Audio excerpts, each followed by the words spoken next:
Guys, हम कभी कभी इस प्रकार के सेंटेंसेस हमारे डे टू डे लाइफ में यूज़ करते हैं जहाँ पर हम कहते हैं कि इस बारे में बहस करने का कोई मतलब नहीं है, अब उसकी राह देखने का कोई मतलब नहीं है, या फिर अब उसकी राह देखने का कोई अर्थ नहीं है, मुझे ये काम करने का कोई मतलब नहीं दिखाई देता।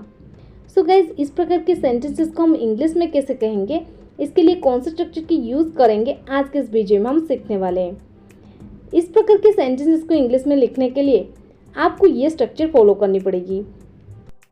आपको पहले लिखना पड़ेगा सब्जेक्ट, इसके बाद वर्ब, वर्ब के बाद आपको लिखना पड़ेगा नो पॉइंट। नो पॉइंट का मतलब होता है कोई अर्थ नहीं है या फिर कोई मतलब नहीं है। इसके बाद आपको लिख देनी है इन, इन के बाद आपको यूज़ कर देनी है वर्ब प्लस आईएनजी फॉर्म यानी present participle form.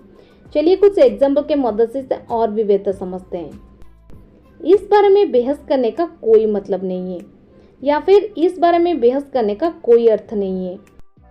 There is no point in arguing about it. There is no point in arguing about it. अब उसकी राह देखने का कोई अर्थ नहीं है, या फिर अब उसकी राह देखने का कोई मतलब नहीं है।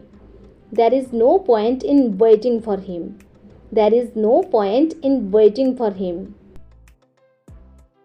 मुझे ये काम करने का कोई मतलब नहीं दिखाई देता, या फिर मुझे ये काम करने का कोई अर्थ दिखाई नहीं देता। I see no point in doing this work. I see no point in doing this work. मुझे वहाँ जाने का कोई मतलब नहीं दिखाई देता। I see no point in going there. I see no point in going there.